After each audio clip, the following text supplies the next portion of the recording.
கர்த்தருக்கு மகிமை உண்டாவதாக. நாம் இந்த நாளிலும் கூட யாத்ராகம 2ஆம் அதிகாரத்தின் ஒரு சில வசனங்களை நாம் பார்ப்போம். மோசேயினுடைய பிறப்பு, மோசேயினுடைய வளர்ப்பு, மோசேயினுடைய ஊழியம், அதன் ஆரம்பம், இவைகளெல்லாம் இந்த 2ஆம் அதிகாரத்தில் எழுதப்பட்டிருக்கு. முக்கியமாக தெரிந்து கொள்ளப்பட்டது என்னன்னா, அந்த 2ஆம் வசனம் சொல்லுகிறது, லேவியின் குடும்பத்தாரில் ஒருவன் லேவியின் குமாரத்திகளில் ஒருத்தியை விவாகம் பண்ணினான். கல்யாணம் முடிக்கிறது ஒன்று அங்கே புதுசு கிடையாது. ஆனாலும் குறிப்பிட்ட ஒரு மனிதன், ஒரு மனுஷி, இவர்களுடைய திருமணத்தை தேவன் இணைக்கிறார். அந்த ஒருவன், அந்த ஒருத்தி, இந்த வார்த்தை ரொம்ப முக்கியமானது. அவர்களை தேவன் இணைக்கிறார். அவர்களுக்கு ஒரு குழந்தை பிறக்கிறது. அந்த குழந்தையை அது அழகுள்ளது என்று கண்டு அதை 3 மாதம் ஒளித்து வைத்தாள். நம்ம பைபிளில் படிக்கிறதுக்கு சாதாரணமாக படிச்சிருந்தோம். நீங்கள் யோசித்து பார்த்தீங்கன்னா, ஒரு பிள்ளைய, பிறந்த பிள்ளைய 3 மாதம் ஒளிச்சு வைக்கணும். எப்படி ஒளிச்சு வைக்க முடியும்? ஏன்னா இன்றைக்கி அரசாங்கம் என்ன பண்ணுதுன்னா, கல்யாணம் முடிஞ்ச உடனே ஒரு 2 மாதம் 3 மாதத்தில் எல்லா வீடுக்கும் அங்கன்வாடியிலேருந்து ஆள் வருவாங்க. கல்யாணம் முடிச்சிட்டிங்களா, கன்சீவாக இருக்கிறீங்களா, அப்படி பார்ப்பாங்க. மாதமாக இருக்காங்களா, இந்த லிஸ்ட்டு அவங்க எடுத்து மாதம் அவங்களுக்கானதை கொடுப்பாங்க. கரெக்டாக இந்த வீட்டில் கல்யாணம் முடிச்சிருக்கு, இந்த வீட்டில் குழந்தை பிறந்திருக்குன்னா என்ன குழந்தை எல்லாமே விசாரிக்கணும். அந்த நாட்களில் அப்படிப்பட்ட பழக்கம் இருந்துச்சு. அந்த ராஜா அதனால தான் ஆம்பளை பிள்ளை பிறந்தால் நதியில் கொண்டுடணும், நதியில் தூக்கி போடணும். அதனால் ஒவ்வொரு வீடுலேயும் என்னென்ன பிள்ளை பிறக்குதுன்றதை கண்காணிப்பான். அந்த வீட்டில் இப்போ எப்படி வச்சுக்கிட்டோம், குழந்தை பிறந்திருக்குது அப்படின்னு தெரிஞ்சிச்சுன்னா, இது ஆண் பிள்ளையா பெண் பிள்ளையான்னு ஃபஸ்ட்டு விசாரிப்போம். ஆண் பிள்ளைன்னு சொன்னால் தூக்கி தண்ணியில் போட்டுடணும். பொம்பளை பிள்ளைன்னு சொன்னால் வச்சுக்கிடலாம். பொம்பளை பிள்ளைன்னா காட்டுமா, எப்படி காட்டுறது? அப்போ இவங்க என்ன பண்ணாங்கன்னா, பிள்ளையே பிறக்காத மாதிரி இவங்க என்ன பண்ணுறாங்க, ஒளித்து வைத்தார்கள். இப்படி ஒரு பிள்ளையே பிறக்காத மாதிரி என்ன பண்ணான்னு தெரில. ஒன்று போட்டுட்டேன்னு சொல்லிட்டாங்களா, இல்லை என்ன பண்ணாங்கன்னு தெரியல. அவங்க காலையில் வேலைக்கு போனால் நைட்டு தான் வீட்டுக்கு வரணும். அப்போ ஒன்று பொம்பளை பிள்ளைனா நம்ம தூக்கிட்டு போயிடலாம், ஏன்னா அவங்க அடிக்க மாட்டாங்க. பொம்பளை பிள்ளைய கட்டி தொட்டியில் போட்டுக்கலாம், என்ன வேணாலும் செஞ்சுக்கலாம். ஆம்பளை பிள்ளைன்னு சொல்லி இந்த பிள்ளையை தூக்கிட்டு போக முடியாது. தூக்கிட்டு போனால் அவனே பிடுங்கி நதியில் வீசிடுவான். இப்போ அப்பாவும் அம்மாவும் சேர்ந்து அந்த பிள்ளைய 3 மாதம் ஒளிச்சு வைக்கிறாங்க. எப்படி இந்த சம்பவம் நடந்திருக்கும்னு யோசிச்சு பாருங்க. இப்போ பிள்ளையை கொண்டு போக முடியுமா வேலை செய்கிற இடத்துக்கு? கொண்டு போக முடியுமா? கொண்டு போக முடியாது. அப்போ பிள்ளைய வீட்டில் வச்சுட்டு போனால் பிள்ளை அரை மணி நேரத்துக்கு ஒரு முறை பிள்ளைக்கு வாய் காஞ்சிரும். அப்போ பால் கொடுக்கணும். இந்த அம்மாவும் வேலைக்கு போய் தான் ஆகணும். அப்போ என்ன செய்வாங்க கொஞ்சம் யோசிச்சு பாருங்க. அந்த ஒரு குழந்தை பெற்று காலையில் வேலைக்கு போனாங்கன்னா சாயங்காலம் 6 மணி ஆகும் வர்றதுக்கு. 6 மணி வரைக்கும் பால் கொடுக்கலன்னா அந்த தாய்க்கும் பால் கட்டிடும், அந்த தாய்க்கும் உடம்புல வலி.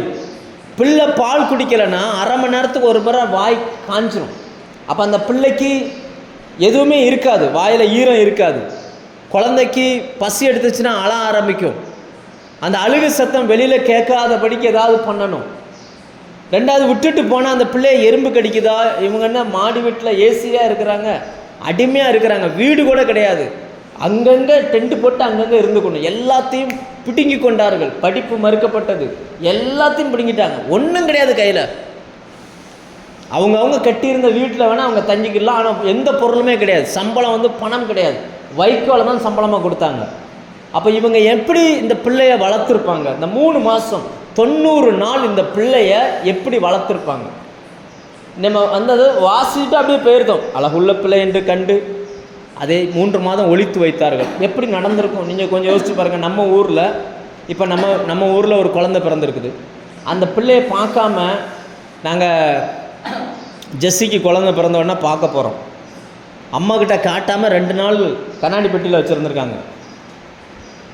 அப்படி வச்சுருக்காங்க. இப்போ 2 நாள் 3 நாள். அப்போ அம்மாவும் அங்கே தான் இருக்குது, பிள்ளை அங்கே இருக்குது. இது ஒரு 2 நாள் 3 நாள் 4 நாள் ஓகே. ஆனால் 90 நாள் வைக்கணும் அப்படின்னா இப்படி முடியாது. அப்படி வைக்கணும்னா அந்த நர்ஸுக்கு தெரியும் இது என்ன பிள்ளைன்னு தெரியும், அரசாங்கத்துக்கு தெரியும் இது என்ன பிள்ளைன்னு தெரியும். அந்த நாட்களில் பொம்பளை பிள்ளை மட்டும்தான் வளர்க்க முடியும், ஆம்பளை பிள்ளைய வளர்க்க முடியாது. இப்போ ஒரு இவங்க லட்சக்கணக்கான பேர் இருக்கிறாங்க.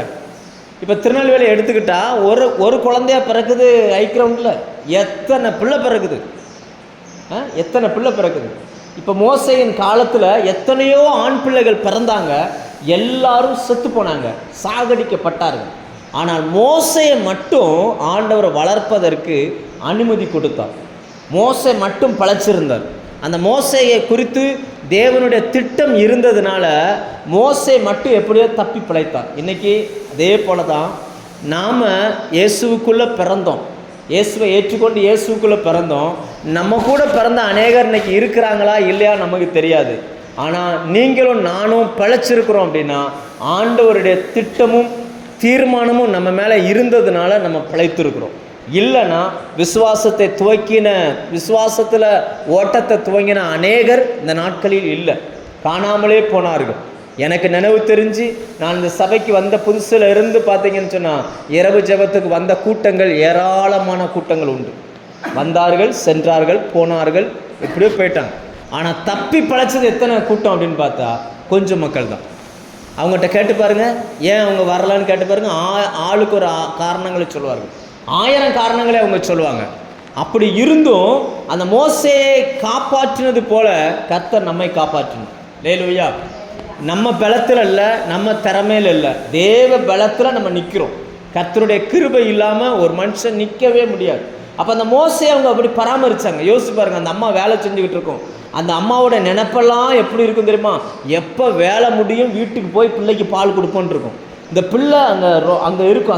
அந்த சின்ன பிள்ளைகளை பார்த்தீங்கன்னு சொன்னால் 1 மணி நேரத்துக்கு ஒரு முறை ஒன்று கடிச்சிரும் சில பிள்ளைங்களுக்கு மோஷன்லாம் வந்துச்சுன்னா அது சொல்லவா தெரியும். இவங்க வேலையை முடிச்சுட்டு அங்கே போகிறதுக்குள்ளே யூரின் மோஷன், அந்த பிள்ளை உருண்டு பிறண்டு அப்படியே கத்தி அழுது பால் இல்லாமல் அந்த பிள்ளைக்கு வேறு ஒன்றுமே தெரியாது, அப்படியே மயங்கின நிலைமையில் இருக்கும். இந்த அம்மா இங்கே வேலை செஞ்சு பால் கட்டி அதை கொடுக்க முடியாமல் கஷ்டப்பட்டு கடைசியில் அங்கே போனவுடனே அந்த பிள்ளையை தூக்கி அதுக்கு பால் கொடுக்கும். ஒவ்வொரு நாளும் என் பிள்ளை இன்னைக்கு உயிரோடு இருக்குமா இருக்காதான்னு சொல்லி மோசையின் அம்மாவுக்கு ஒரு மரண போராட்டம். அந்த போராட்டத்துக்கு மத்தியில் தான் 90 நாட்கள் அந்த பிள்ளையை வளர்த்தாங்க அவங்க.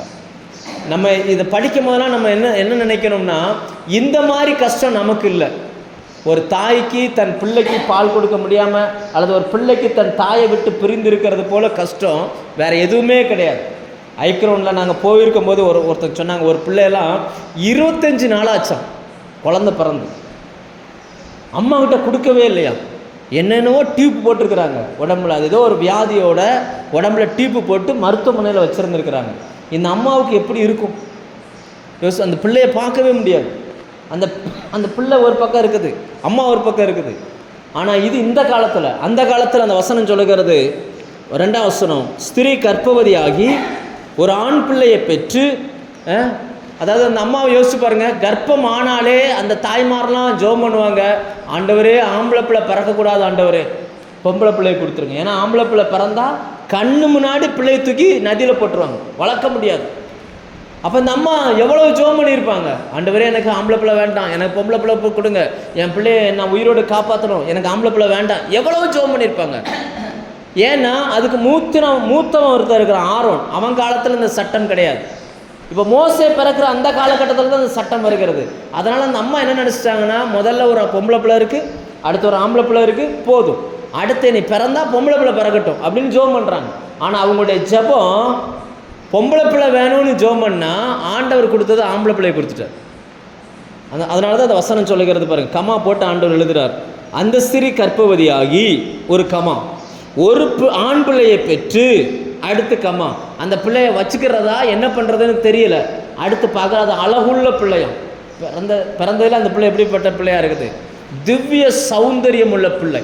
அதை பார்த்தா இவங்களுக்கு கொள்வதற்கு மனசு இல்லை, வச்சுக்கிடவும் முடியாது, சூழ்நிலை அப்படி இருக்குது.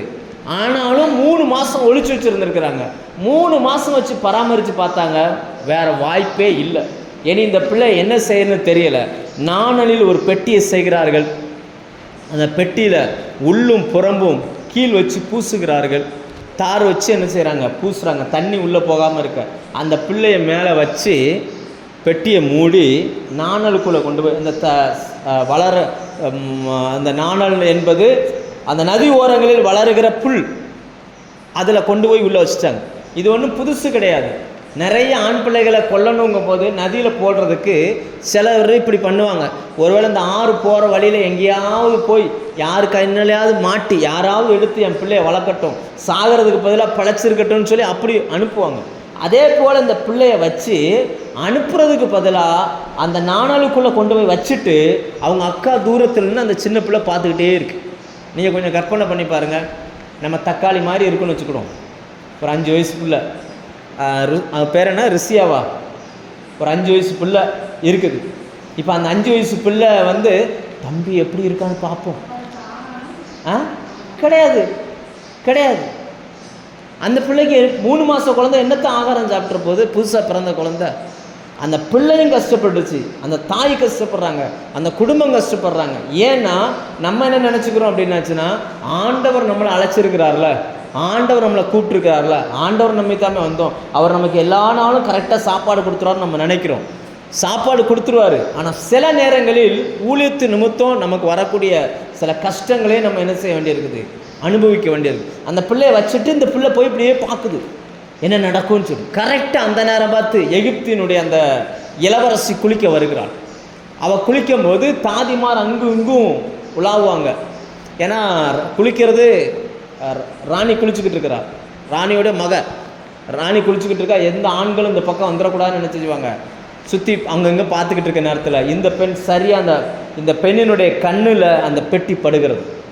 அந்த பெட்டி பார்த்த உடனே கூப்பிட்றா, இங்கே வா, அந்த ஏதோ பெட்டி இருக்குது பாரு, எடுத்துட்டு வா அப்படின்ட்டு. போய் எடுத்துகிட்டு வந்து பார்த்தா இந்த பெண்ணும் அதை திறந்து பார்க்குறா. பார்த்த உடனே அந்த பிள்ளை என்ன செஞ்சிருச்சான், அழுதது. அழகுள்ள பிள்ளை என்று அவளும் கண்டாள். ரெண்டாவது, இந்த பிள்ளை அழுத உடனே இந்த பிள்ளை கரெக்டாக சொல்லுதா, இது வந்து எபிரேயருடைய குழந்தை. ஏன்னா அந்த நிற வேற்றுமை, அந்த பிள்ளையோட அழகு, மோசையுடைய அந்த சிரிப்பு, அந்த பிள்ளையோட அழுக, இதை பார்த்த உடனே இவளுக்கு கொல்வதற்கு மனமில்லை. உடனே இதை பார்த்து இப்படி பார்த்துட்டு கொல்லாமல் பார்த்துக்கிட்டு இருந்ததை பார்த்த உடனே அந்த சின்ன பிள்ளை பாருங்கள், உடனே வேகமாக போய் இதை வளர்க்குறதுக்கு நான் ஒரு அம்மாவை கூட்டிட்டு வரட்டுமா அப்படின்னு போய் கேட்டுருக்கு. எப்படி இருந்திருக்கும்? ஏன்னா இந்த இவளுக்கு கொல்லதுக்கு மனசு இல்லை, அரண்மனைக்கு கொண்டு போக முடியாது, கொண்டு போனால் கொண்டுருவாங்க. அப்போ என்ன செய்யுங்கப்போ கரெக்டாக அந்த பிள்ளை போய் கேட்குது, நான் இதை வளர்க்குறதுக்கு ஒரு அம்மாவை கூட்டிகிட்டு வரட்டுமா அப்படின்னு சொல்லிட்டு பெத்த தாயவே போய் என்ன செஞ்சிருச்சு, கூட்டிகிட்டு வந்துருச்சு. இப்போ பயந்து செஞ்ச ஒரு வேலையை இந்த அம்மா தைரியமாக என்ன செய்யலாம். உடனே அந்த ராணி சொல்கிறா, அந்த பெண் சொல்லுகிறாள், இந்த பிள்ளை எடுத்துகிட்டு போ, ஆனால் எனக்குன்னு வளர்க்கும். இந்த குழந்தை உனக்கு கிடையாது, இது யாருக்கு, எனக்கு, இதை எனக்குன்னு வளர்க்கணும் அப்படின்ற. அதாவது இயேசுவை ஏற்றுக்கொண்ட நபர்கள் நதியில் மூழ்கி ஞானஸ்தானம் எடுக்கிறார்கள். நதியில் மூழ்கி ஞானஸ்தானம் எடுக்கிற வரைக்கும் அந்த அம்மாவுக்கு பிள்ளை, பெத்த தாய்க்கு பிள்ளை. என்னைக்கு தண்ணீரிலிருந்து அந்த குழந்தை எடுக்கப்பட்டதோ அதுக்கப்புறம் அந்த பிள்ளை யாருக்கு சொந்தம் என்றால் ராஜாவுக்கு சொந்தம், அரசாங்கத்துக்கு சொந்தம், கவர்மெண்ட்டுக்கு சொந்தம். நம்ம கவர்மெண்ட் பரலோக கவர்மெண்ட். நம்ம மூழ்கி ஞானஸ்தானம் எடுத்தவர்கள் தேவனுக்கு சொந்தம்.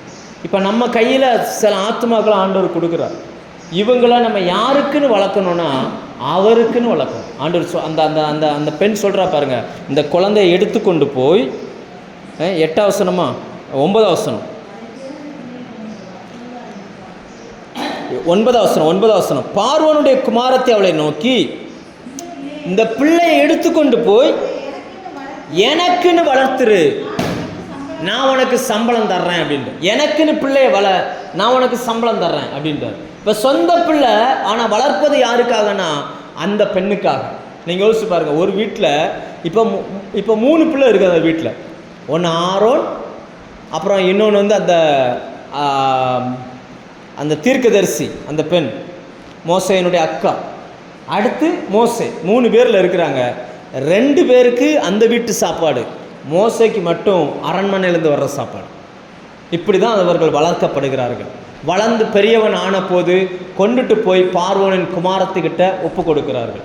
பிள்ளையை வளர்க்கணும், வளர்த்து கொண்டுட்டு போய் என்ன செஞ்சிடணும், கொடுத்துடணும். ஏன்னா இது நமக்கு சொந்தம் அல்ல, இது சபைகள் தெரிந்து கொள்ள வேண்டிய சத்தியம், பிள்ளைகள் தெரிந்து கொள்ள வேண்டிய சத்தியம். ஏன்னா இன்றைக்கி நம்ம சபையில் குழந்தை பிரதிஷ்டை பண்ணுறோம். குழந்தை பிரதிஷ்டை பண்ணும்போது சொல்கிறோம், இந்த பிள்ளைய உனக்குன்னு வளர்க்கக்கூடாது, சபைக்குன்னு வளர்க்கணும் அல்லது கர்த்தருக்குன்னு வளர்க்கணும். வளர்த்து கொண்டு வந்து இங்கே என்ன செஞ்சிடணும், கொடுத்துடணும். இன்றைக்கி நிறைய பேர் பிரதிஷ்டை பண்ணிட்டு போவாங்க, ஆனால் ஊழியத்துக்கு என்ன செய்ய மாட்டாங்க, கொடுக்க மாட்டாங்க. அவங்க என்ன சொல்லுவாங்க, யாராவது வரட்டும், யாராவது ஊழியம் செய்யட்டும், யாராவது செய்யட்டும்னு நினைப்பாங்களே தவிர என் பிள்ளை செய்யட்டும்னு நினைக்க மாட்டாங்க. நிறைய பேருக்கு என்ன, பாஸ்டர் கூடவே சுற்றுறானா, போகிற போக பார்த்தா இவன் நாளைக்கு ஊழியத்துக்கு போகிறேன்ட்டு வந்துடுவான் போல இருக்க, நான் இவனை இன்ஜினியரிங் படிக்க வைக்கணும், டாக்டருக்கு படிக்க வைக்கணும், இவன் சம்பாரித்து அது தருவான் இது தருவான்னு பார்த்தா இவன் போய் சர்ச்சிலே கிடக்கிறான். சில நேரங்களில் ஒரு அம்மா இப்படி சொன்னாங்க, சர்ச்சிலே கிடக்கிறான், அவன் வாழ்க்கையே கெட்டு போயிரும் போல இருக்கு அப்படின்னு சொல்லி திட்டுச்சு. கடைசியில் நிலவரம் என்ன ஆச்சு தெரியுமா, அவன் இன்னைக்கு சர்ச்சுக்கே வரலை, அவன் வாழ்க்கையே கெட்டு போச்சு. சர்ச்சில் இருந்த வரைக்கும் நல்ல பையனாக இருந்தான், ஒழுக்கமாக இருந்தான். என்னைக்கு அவர்கள் அந்த சர்ச்சுக்கு போனால் அவன் கெட்டுருவான். ஏன் அப்படி சொன்னாங்கன்னா, இவன் வேலைக்கு இவன் ஏதாவது சம்பாதிக்கிற பணத்தை சர்ச்சுக்கே கொடுத்துருவானோன்னு அவங்க பயந்தாங்க. விளைவு என்னாச்சு, இப்போ அவன் வேலைக்கு போகிறான், சம்பாதிக்கிறான், ஆனால் சுபாவம் டோட்டலாக மாறிப்போச்சு. தேவனை விட்டு தூரமாக போயிட்டான். இளைய குமாரன் கெட்டு போனது போல் இவன் தூரமாக போயிட்டான். இப்போ அவங்க ஆசைப்பட்டது போல் அந்த பையன் சர்ச்சுக்கு வரல, ஆனால் அவங்க ஆசைப்பட்டது போல் அவன் நல்லவனாகவும் இல்லை. யோசிச்சு பாருங்கள், பிள்ளைய வளர்க்கணும், அதுக்கப்புறம் கொண்டு வந்து என்ன செஞ்சிடணும், கொடுத்துடணும். இது எப்போவுமே நம்ம மனசில் இருக்கணும். இந்த பிள்ளை எனக்கு சொந்தம் இல்லை, நான் பெற்ற பிள்ளை தான், ஆனால் இது எனக்கு சொந்தம் இல்லை, இது தேவனுக்கு சொந்தமானது. அதை வளர்க்கிற பொறுப்பை மட்டும்தான் நம்மக்கிட்ட கர்த்தர் கொடுத்துருக்கிறார். அதே தான் சபையிலையுமே நீங்கள் வருகிற ஆத்துமாக்களை பராமரிக்கிற பொறுப்பு தான் என்னுடையதே தவிர எல்லா ஆத்துமாக்களும் கர்த்தருடையது. நான் உங்களை ஆண்டவருக்கு தான் ஒப்பு கொடுக்கணும், அவர்கிட்ட கொண்டு போய் உங்களை கொடுக்கணும். நமக்கு நாமே சொந்தமாக வச்சுக்கிறது தான் பிரச்சனை. அடுத்து என்ன நடக்குன்னா, இவன் மோசே பெரியவனானான், வளர்க்கப்பட்டான், பார்வோனின் குமாரத்தி என்று குமாரன் என்று அழைக்கப்பட்டான். என்ன நடந்துச்சு, அவன் பேர் வைக்கிறார், ஜலத்திலிருந்து எடுத்தபடினால் அவனுக்கு மோசேன்னு பேர் வச்சிட்டான். ஜலத்திலிருந்து எடுக்கப்பட்டபடினால் என்ன பேரா, மோசேன்னு பேர் வச்சாச்சு. இப்போ என்ன நடக்கும் அப்படின்னா, இப்போ மோசே அரண்மனையில் வளருகிறார், சகல சாஸ்திரங்களையும் கற்று அறிகிறார், எகிப்தியர்களுடைய சகல சாஸ்திரங்களையும் படித்து விட்டார். இப்போ ஒரு நாள் தன் சகோதரர்களை பார்க்கறதுக்கு வெளியில் வருகிறார். அப்போ அந்த குழந்தைங்க நிறைய கேள்வி கேட்பாங்கல்ல, சின்ன பிள்ளைங்க பேச ஆரம்பித்தோன்னே நிறைய கேள்வி கேட்கும். அது கேட்கும், ஏம்மா எங்கம்மா போகிற, எதுக்கு அப்பா எதுக்கு வேலை விட்டு சீக்கிரம் வரமாட்டேங்குது, ஏன் இவங்க நம்மளாம் இப்படி இருக்கோம் இவங்களாம் இப்படி இருக்கிறாங்க, இப்படி கேட்க கேட்க கேட்க அந்த குழந்தைக்கு அந்த அம்மா உண்மையை சொல்லி சொல்லி வளர்க்குறாங்க. நம்ம தான் இப்படி சகோதரர்கள், நமக்கு ஒரு தெய்வம் உண்டு, நமக்கு ஒரு நாடு உண்டு, நமக்கு ஒரு இடம் உண்டு, நம்ம இங்கே இன்றைக்கி இவங்கக்கிட்ட அடிமை போல் நடத்துகிறாங்க, யார் எங்களை இதுலேருந்து காப்பாற்றுவாங்கன்னு தெரியலை அப்படின்னு சொல்லி சொல்லி சொல்லி சொல்லி வளர்க்குறாங்க. இவனுக்கு அது அடி மனசில் நல்லா பதிஞ்சிருச்சு. இப்போ வெளியில் வந்தால் எபிரேயரும் ஒரு எகிப்தியனும் சண்டை போடுகிறார்கள். மோசே பாருங்கள் எவ்வளவு ஒரு பலசாலியாக இருந்திருக்கிறார். அதில் ஒரே அட்டியான் எகிப்தியன் செத்துட்டான். அந்த வசனம் எப்படி போட்டிருக்கு,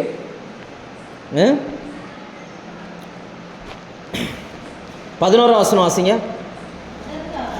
11ஆம் வசனம். மோசே பெரியவனான காலத்தில் தன் சகோதரிடத்தில் போய் அவர்கள் சுமை சுமக்கிறதை பார்த்து தன் சகோதரராக எபிரேயர் ஒருவனை எகிப்தியன் அடிக்கிறதை கண்டு அங்கும் இங்கும் பார்த்து ஒருவரும் இல்லை என்று அறிந்து ஒரே வெட்டு செத்துட்டான். அவனை மணலில் அப்படியே பார்க்குறான் பாருங்க. முதல்ல அந்த ஜனத்திற்காக ஒரு மனுஷன் எழும்பி வருகிறான், அவன் பார்க்குறான், காரணம் இல்லாமல் இவர்கள் ஏன் தண்டிக்கப்படுகிறார்கள் அப்படின்னு சொல்லி அவனை வெட்டி மணலில் புதைச்சிட்டான். புதைச்ச உடனே நீங்கள் நல்லா யோசிங்க, 2 பேர் சண்டை போடுறாங்க, ஒருவன் எபிரேயன் ஒருவன் எகிப்தியன். அதில் ஒருத்தன் என்னென்னா ஒருத்தன் வேலை செய்கிறவன், ஒருத்தன் வேலை வாங்குறவன். இந்த வேலை வாங்குறவன் பார்த்தீங்கன்னா சவுக்கை வச்சு அடிக்கடி அடிச்சுக்கிட்டே இருப்பான். ஏன்னா இந்த வேலை செய்கிறவனுக்கு அடி வாங்கியே பழகிருச்சு, திருப்பி அடித்து பழக்கம் இல்லை. இவன் நல்லது செஞ்சாலும் அடிக்கிறான், கெட்டது செஞ்சாலும் அடிக்கிறான். இவங்கெல்லாம் என்ன நினைப்பாங்க, என்னைக்காவது ஒரு நாள் எவனாவது வருவான்டா எங்களை காப்பாற்றான், அன்னைக்கு இவன் அடிக்கணும் அப்படின்னு நினச்சிக்கிட்டு இருப்பாங்க. இப்போ மோசே இவனை வெட்டிட்டான், கொன்னுட்டான்னொன்னே அவங்களுக்குள்ளே இது பேச்சாயிடுச்சு. உனக்கு விஷயம் தெரியுமா, என்னை ஒருத்தன் அடித்தான் பாரு, நம்ம ராஜா நம்ம அரண்மனையில் வளர்கிற மோசே வந்து அவனை வெட்டி கொன்னுட்டான் அப்படின்னு சொல்லி இவங்களுக்குள்ள ஒரு பேச்சு. நமக்காக பேசுகிறக்கு ஒரு ஆள் வந்துட்டாரா, நமக்காக பேச ஒரு ஆள் இப்படியே பேசிக்கிட்டு இருக்காங்க. அடுத்த நாள் அதுதான் 13ஆம் வசனத்தில் மறுநாள் அந்த அந்த இது நாள் நடந்திருக்குது. மறுநாள் வெளியில் வந்தால் தங்களுக்குள்ள சண்டை, அவங்கள 2 பேரும் சண்டை போட்டுட்டு இருக்காங்க. அப்போ இவன் சொல்கிறான், நீ ஏன்டா உங்களுக்குள்ளே சண்டை போடுறீங்கன்னு ஒருத்தன் மறைச்சி வைக்க முடியாமல் அந்த சத்தத்தை சத்தமாய் பேசிட்டான். நேற்று அவனை கொன்னது போல் இன்றைக்கி என்னை கொல்லலான்னு பார்க்குறியா? இந்த வார்த்தை வெளிவந்த மாத்திரத்தில் மோசே பயப்படுகிறான். காரியம் வெளிப்பட்டது. யாருக்கும் தெரியாதுன்னு நினச்சோம். ஆனால் நம்ம நேற்று அந்த பயப்புள்ள போய் எல்லார்ட்டையும் என்ன பண்ணிட்டான், சொல்லிட்டான் அப்படின்னு பயந்து அரண்மனைக்கு போகாமல் ஓடி போகிறான். இந்த விஷயம் இவங்க இங்கே பேசினது இவன் ஓடி போகிறதுக்கு முன்னாடியே அரண்மனைக்கு போயிடுச்சு, தகவல் போயிடுச்சு. பார்வோன் மோசையை கொலை பண்ண தேட ஆரம்பிக்கிறான். இவர் ஓடுகிறார், தேடுகிறார். சர்வதேச குற்றவாளியாய் மோசே எண்ணப்படுகிறார். அங்கிருந்து கிளம்பி மீதியான் என்று சொல்லுகிற இடத்துக்கு வருகிறார். அங்கே வந்தால் இந்த மோசையினுடைய ஜென்ம சுபாவம், அவருக்குள்ளே ஓடின அந்த ரத்தமே அநீதியை கண்டால் எதிர்த்து நிற்கணும். அந்த ரத்தம் ஓடிக்கிட்டு இருக்குது. இங்கே வந்தால் இங்கே இருக்கிற மேய்ப்பர்கள் எல்லாம் ஆட்டுக்கு தண்ணி காட்ட விடமாட்டுறாங்க. மோசே எழுந்து அந்த பெண்களுக்கு துணையாக நின்று அந்த ஆட்டுக்கு தண்ணி காட்டுகிறான். அந்த பெண்கள் வீட்டுக்கு போகிறார்கள். அந்த ஆசாரியன் கேட்குறான், வழக்கமாக 6 மணிக்கு தானே வருவீங்க, இன்றைக்கி என்ன 4:30 வந்துட்டீங்கன்னு. அப்போ இவங்க சொல்கிறாங்க, நாங்கள் ஆடு மேய்ச்சிட்டு சீக்கிரம் வந்தாலும் எங்களுக்கு தண்ணி தர மாட்டாங்க. எல்லா ஆடும் தண்ணி குடித்த பிறகு கடைசியாக தான் எங்களுக்கு தண்ணி தருவாங்க. இன்றைக்கி யாரோ ஒருவர் வந்தார், அவர் எங்களுக்காக சண்டை போட்டார், அதனால் எங்களுக்கு இந்த தண்ணி சீக்கிரம் கொடுத்துட்டாங்கன்னு அந்த பெண்களுடைய அப்பா மோசே ஆளனி போய் கூட்டிகிட்டு வர சொல்லுகிறார். அவனுக்கு ஏன் சாப்பாடு, ஒருவேளை சாப்பாடாவது கொடுக்கணும்னு சொல்லி கூட்டிகிட்டு வர சொல்லி கடைசியில் சாப்பிட வந்த மனுஷன் அங்கே இருக்கிற ஒரு பெண்ணையே கல்யாணம் பண்ணி அவர்களோடே தங்க ஆரம்பித்து விட்டான். இதுக்குள்ளே கிட்டத்தட்ட ஒரு 40 வருஷம் ஓடிடுச்சு. அங்கே தங்குகிறார், தன் மாமாவின் ஆடுகளை மேய்க்கிறார். இப்போ வருஷத்தின ஆயிடுச்சு, 40 வருஷம் ஓடிடுச்சு. அதில் அவர்கள் அந்த ஜனங்கள் படுகிற அந்த பாடு, அது கடைசி 2 வசனம் சொல்லுகிறது, தேவன் அவர்கள் பெருமூச்சை கேட்டு ஆபிரகாமோடும் ஈசாக்கோடும் யாக்கோபோடும் செய்த உடன்படிக்கையை நினைவு கூர்ந்தார். ஒன்று தெரிஞ்சுக்கோங்க, ஆண்டவர் நம்முடைய சத்தத்தை கேட்கிறார், கவனிக்கிறார். நாம் எதற்காக சத்தமிடுகிறோம், எதற்காக ஜெபிக்கிறோம் என்பதை அவர் நினைவு கூறுகிறார். கடைசி அந்த வசனம் சொல்லுகிறது, இஸ்ரவேல் புத்திரரை கண்ணோக்கினார், தேவன் அவர்களை நினைத்தருளினார். ஆண்டவர் அவங்களுக்குன்னு குறித்திருந்த அந்த வேலை வந்துச்சு. இப்போ கர்த்தர் அவங்களை விடுவிக்கும்படி ஒரு இரட்சகனை எழுப்ப ஆரம்பிக்கிறார். மோசே 40 வருஷம் அரண்மனையில் வாழுகிறார். 40 வருஷம் மாமாவோடு கூட ஆடு மேய்க்கிற இடத்துல இருக்கிறார். அந்த நாட்கள் மோசைக்கு எப்படி இருந்திருக்கும்னு நீங்கள் கொஞ்சம் யோசித்து பாருங்கள். ஆடு மேய்க்கிற இடத்துல யாரு கூடயும் பேச முடியாது, ஆட்டுக்கிட்ட தான் பேசணும். அப்போ என்ன நினச்சிருப்பார், எகிப்தியரில் சகல சாஸ்திரங்களையும் கற்ற மோசே. நீங்கள் அப்போஸ்தலர் 7ஆம் அதிகாரம் படிச்சிங்கன்னா இதை விளக்கமாக ஆண்டவர் அங்கே எழுதுகிறார். அவரை போல படிப்பு யாருமே கிடையாது, அவரை போல சண்டை போட முடியாது, அவரை போல ஞானம் உள்ளவர்கள் கிடையாது. இப்போ எல்லாத்தையும் மறந்துட்டு ஆடு மேய்ச்சிக்கிட்டு இருக்கிறார். ஆடு மேய்க்கிறதுக்கு படிக்கணும், நம்ம யோசிப்போம், ஆடு மேய்க்கிறதுக்கு படிக்கணும். நீங்கள் யோசிச்சு பாருங்கள். அப்போ மோசே என்ன நினச்சிருப்பார், ஆண்டவரே நான் ஆடு மேய்க்கிறதா என் வேலையாக இருந்தால் என்னை நீங்கள் அங்கே பிறக்க வச்சுருக்க வேண்டிய அவசியம் என்ன? நான் எங்கேயோ பிறந்து படிப்பறிவு இல்லாதவனாக இருந்திருக்கலாமே. என் படிப்பு போச்சு, என் திறமை போச்சு. 40 வருஷமாக வனாந்தரத்தில் இருந்தேன், அந்த மன்னிக்கும் அரண்மனையில் இருந்தேன். ஒருத்தனுக்கு உதவி செய்ய போனேன், உதவி செஞ்சதுக்கு எனக்கு இவ்வளோ பெரிய தண்டனை. உண்மை தானே? அவனுக்கு உதவி செய்ய தான் போனான், உதவி செய்ய போனதுக்கு தான் இவ்வளோ பெரிய தண்டனை எனக்கு கிடச்சிருச்சு. இப்போ என் வாழ்க்கை போச்சு, வீடு அரண்மனை போச்சு, படிப்பு போச்சு, அந்தஸ்து போச்சு, மரியாதை போச்சு, எல்லாம் போய் மாமா வீட்டில் ஆடு மேய்ச்சிட்டு உட்காந்துருக்குறேன். எல்லாம் மறந்து போனது. ஆனால் வருஷமும் 40 வருஷம் கடந்து போயிடுச்சு. கர்த்தர் இப்பொழுது தான் அந்த ஜனங்களை நினைவு கூற ஆரம்பிக்கிறார். இனி நாளைக்கு நம்ம பார்ப்போம் கர்த்தர் மோசே எப்படி எடுத்து பயன்படுத்த போகிறார் என்பதை. ஸோ இதிலிருந்து நம்ம கற்றுக்கிட வேண்டிய சத்தியம், முக்கியமான சத்தியம் என்னென்னா, எல்லாருக்கும் வருகிற பாடு தான் நமக்கும் வருது. அதனால் நமக்கு மட்டும்தான் பிரச்சனைன்னு நம்ம நினைக்கக்கூடாது. நம்ம பார்க்கிலும் அதிகமான பிரச்சனை உள்ளவர்கள் நம்ம பூமியில் வாழுகிறார்கள். தேவன் நம்மை அழைத்திருக்கிறார், அவர் நம்மை நடத்துவார். கண்களை மூடி ஜெபம் பண்ணுவோம்.